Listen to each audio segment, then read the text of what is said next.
Hello, people of the world that watch internet videos that have to do with cars. Welcome to this. My 1974 RA21 Toyota Celica ST with a Toyota Tundra 2UZ V8 under the hood. Over the past two videos, I've been in the process of what's called doing a cut and buff on the paint, hence why the car is so dirty now. All right, there should be enough wiggle room. It's a much tighter fit than I thought it was.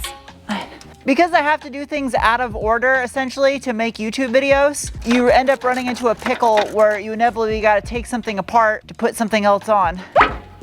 There we go. I'm so glad I powder coated these instead of painting them. It's far more durable. I was a little nervous at first because I forgot to get these re-zinc coated, but the screws are stainless from the factory, so. It's a really good thing I filmed literally almost everything I do when working on a project car because I can use it as a reference guide to remember where each little screw and nut and bolt came from. That sounds solid. Grill assembled. This right here is my custom fabricated muffler bracket for the titanium muffler, and I had it powder coated satin titanium silver. I was debating on whether I was going to do it black, but because of the fact that this attaches to the side of the muffler, which is welded directly to it, I thought if this was black, it would look weird because you'd see a little bit of silver of the titanium. This is a mildly complicated muffler bracket design, but that's okay. It's a mildly complicated car design. A little bit of thread locker on there. Yes, I'm using red, high temp. Why does this titanium smell strange? The front bracket was done in black powder coat because you won't see it. And yes, the bolts are titanium, just like the muffler, so it's not dissimilar metals. Mounted. That's the same silver I used on the powder coat for the front valance, so it all blends together like factory. That has been done. That is done. That is done. Log 3. Celica mirror. Top shelf. Celica mirror 3. Celica mirror 3. There it is. See, it looks like a mess, but everything is numbered corresponding to the shelf that it's in. I don't know why I'm yelling because my microphone is attached to my collar. I'm just kind of an idiot. Yeah. These are genuine factory OEM Toyota parts from one of these cars in Japan. You notice the gunmetal matches the color of the gunmetal on all the OEM trim. I've yet to see these on the car. I haven't even, well, I think I test fit maybe when I drill the holes. So the way these mirrors work is this little linkage is attached to the back side of the mirror, and it has to drop down inside this cup that has a spring down inside on the other side of this washer, and then the nut pushes against it, put tension on it. There are companies that make aftermarket repops of these mirrors. However, I went for a set of genuine Toyota ones because I knew the mounting and the mechanism for adjustment would not be as good on an aftermarket one. There, it'd be really silly if I didn't do this before I painted the car, but I just want to check it again. All right, good. It clears. Yeah, oh, I love these. I know some people aren't a fan of fender mirrors, but that's all right, because I didn't build the car for you. So you're entitled to your opinion. Because this is a factory part for this car, and this car was built in Japan, imported to the States, the provisions for the mirror are already there. It's already cut out for it. It's just pretty much bolt in. All I had to do is drill the holes in the fender. Oh yeah, that's what's up. Man, that just completes the look of the front of the car right there. Just like all the trim on the car, the cup around the glass is stainless steel also. This is like what they do when you go to the dentist to get your teeth cleaned, and they stick this between your teeth and it doesn't feel very good. I really need to start filtering some of these thoughts out of my brain. After 9 straight days of cutting and buffing, I'd made it down to the final 2 panels. And then my rotary polisher decided it didn't want to finish the car. Come on, you piece of shit! You cheap piece of junk. Buy cheap tools, get stupid problems. After a good solid smack on the floor, it started to cooperate again, and I was able to knock out the rest of step 1. Step 1, complete. Magic. Just like that, it's the following day. After obliterating a rather tasty breakfast burrito drowned in hot sauce and a fresh smoothie, I got straight to knocking out the final bits of step 2, which really transformed the look of this car and add a ton of gloss to the paint. It also gave me a chance to start working on the next music playlist I'm making for you guys.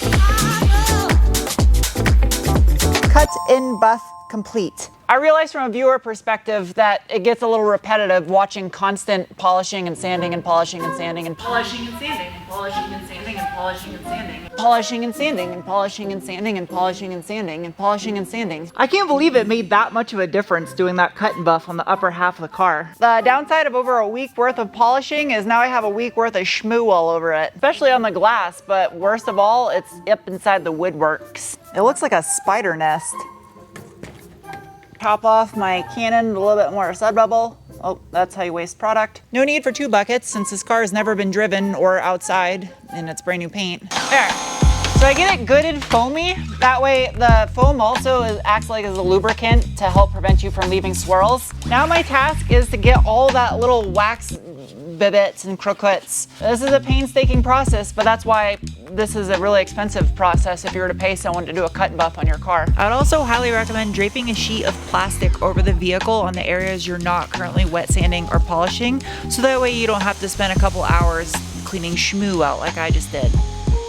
Whoa, there's like a Spock divider inside this wash mitt. Honestly, you should probably take the wheels off because there's so much wax. It's probably all over the backside of the barrel. I'm not entirely sure what part of the anatomy this hair comes from on a board to make it this soft, but great. I didn't have my window rolled up all the way.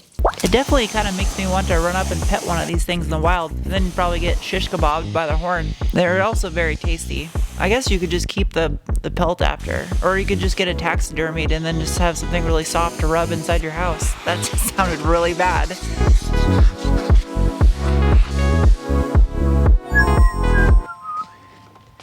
Now that the painstaking labor is done, this is by far the most satisfying part of the entire project. I love that these seats have these little latches on the side, just like factory. Looks like I was a less than intelligent particular individual. Particular individual is unscannable. I was hell-bent on installing the interior. Little do I know, it all has to come out to build. I don't have a window crank on this window. That should be enough to get up in there. This thing was in the trunk and even it has spots of wax all over it. Okay. There's little foam gaskets that go on the back side of this. Good. It's threading. I was really nervous. Some of you have noticed that there's holes right here on the side of the car, and that is for these guys, which are genuine OEM Toyota. They are kind of still readily available. Surprisingly enough, they're not cheap for the real ones, but you can tell these are genuine Toyota ones because it has the Toyota logo stamped. It says TEQ. Not really, but it looks like it says TEQ. The old Japanese logo. Also, the OEM ones have higher quality little spring clips with a foam pad on them. That's what really matters right there, is the mounting. I just gotta lightly pop out the paint body filler. It's inside the hole. I use this stuff for lube almost as much as I use it to quick detail. Not that it's meant to do that, but I mean, it works for me. There's 2.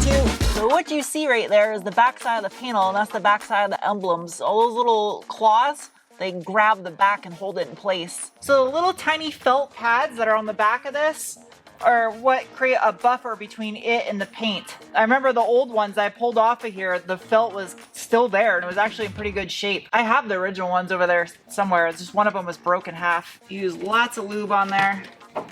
That one's in, so I'll push from the back side. Okay, so here are the other ones. New old stock, genuine Toyota part. Some say it's a dragon, some say it's a ship. Others say it's a dragon ship. I think it's that. Now I didn't re-drill these holes. They're the original ones. I just never filled them in. That is satisfying right there. How much wax did I get under here? Oh good, it's pretty, well, under the hood looks like shit, but engine bay's clean. These are all the nut plates that hold the wiper cowl on, and I had them replated in black zinc oxide like they originally were. Ooh, I should put some chassis wax on these. Oh, keep from corrosion from building up. Where? Please, please, please be in here. Why? I found them! Windshield wiper Celica. I knew I had them. Now we all know I can't just install these because they're probably need to be restored. Yeah, look at that. Petrified rubber. Pretty sure these things are made out of stainless because everything on that car is. So they should clean right up. put some gloves on so you can't see my nails. I know they look janky. I need to get them redone. If at any point in time in this video it sounds like the audio was weird, I apologize for that. My kitten Squid decided it would snack on the patch cables from my lavalier mics. That's all it took, just a little bit of steel wool. I know, I gotta get inside the little notch. Well, that's an itchy mess. I'm glad I still had a little bit of this rubber left. Oh, lovely, got Sharpie all over it.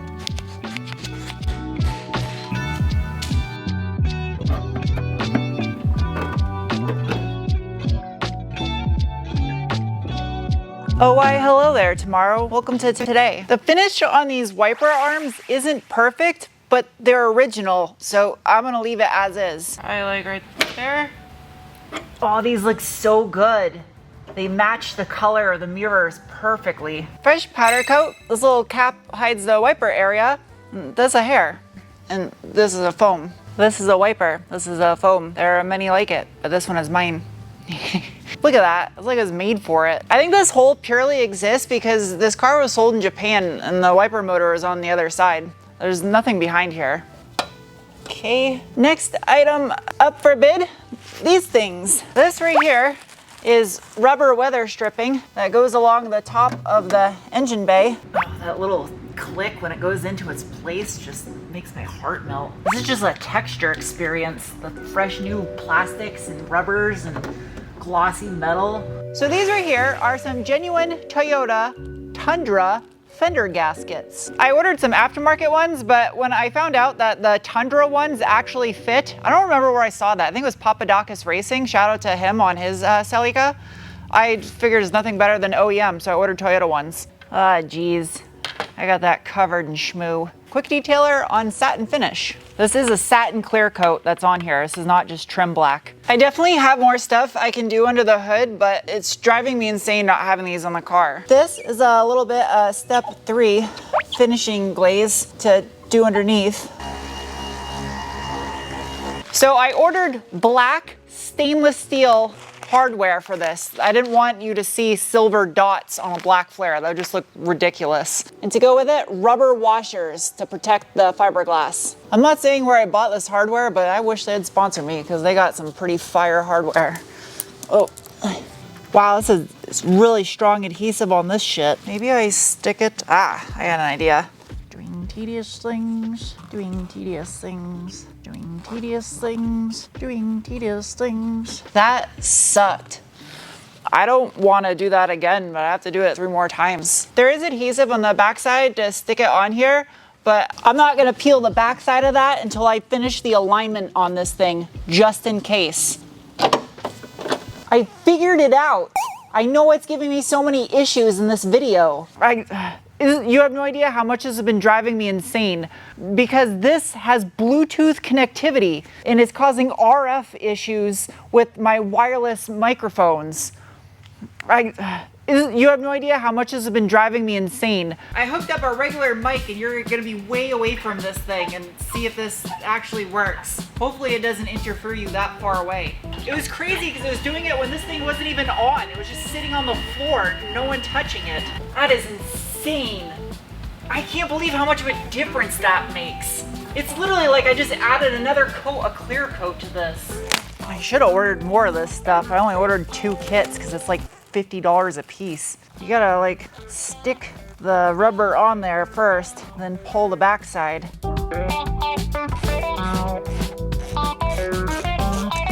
It's almost like this car was designed to have a V8 from the factory, that it has these functional vents on either side where all the heat is gonna be rising from each one of the cylinder heads and headers. Now these, I didn't restore them, but luckily they are in fairly tip-top shape.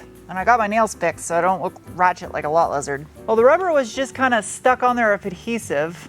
Okay, so I can fix that. Yeah, it was just held on with adhesive. It's gonna be a task to try to clean these up, but I got some chemicals for it. I'm gonna use a little bit of my Blaster 5000 when worlds collide. Someone got that. little bit of fallout remover. Use a little bit of take shelter because this is an iron remover, so it's good for tiny bits of surface corrosion. These weren't what I would consider rusty. They just had tiny little speckles, little surface dots, kind of like you'd get on brake rotors, hence why I'm using this. I'm gonna go use Nature's paint booth real quick and just dust them in some trim black, since that's what these are basically covered in. Rubber, a little bit of tire fire. Super weather strip and gasket adhesive. It smells like dying brain cells. Okay, that goes like that. Well, that's some good adhesive. It like sticks the instant I touch it to it. Yeah, it goes like that. Just like the wiper arms, I'm trying to keep some of the original parts from this car unrestored, just cleaned up, because this was in essence a survivor car other than it had been repainted once before. I can't say it enough how satisfying this stuff is. It's the next day. I waited for the assistance of a fabric cobbler because this step requires woodworking, contains wood, and I am as good at woodworking as I am sports. So you have a master plan on how this will work. I do. So I got the brackets more or less where they need to go, and I put double stickum tape on it, and I had to build it up to get over the heads of the bolts. I grabbed a handful of... What the hell? What? Penguin just teleported. Where? When you get near the car, just put your hands under the bracket. I have them. Okay. It doesn't fall off. Smack the car. I'm gonna get down low, that way I can make sure it's aligned with the... You gonna need new tape probably? If I can get it off, we gotta take the wing off.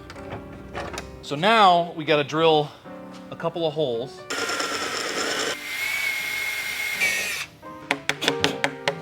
Mine lined up perfect.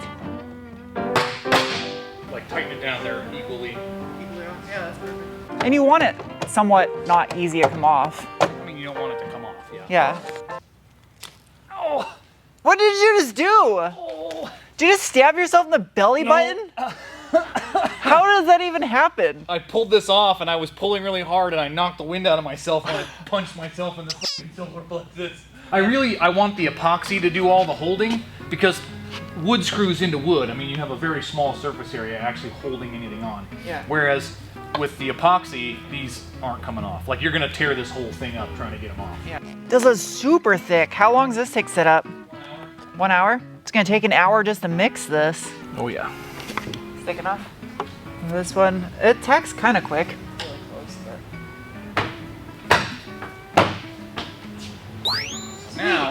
So now that we know that the spoiler fits perfectly, the epoxy has to harden for 24 hours before I can tighten it down to the trunk lid. So in the next video, I'll finish up the details I have left to do under the hood and at the back of the car. Since I didn't have enough weather stripping to do the rear flares, don't ask why I only ordered 2, I'm an idiot. I'll finish putting the interior back together, which means I have made some possible progress with getting a tune on this thing finally. So in the next video, I'll let you know on that, or maybe even be able to start the car up. And then I'm gonna put it on the rack, do an alignment, bleed the brakes, maybe get to drive this thing, and a couple more special bits under the hood, and final polish and ceramic. And then, yeah, I'm like 99% done. So thank you guys for watching. I'll see you soon with another. Bye.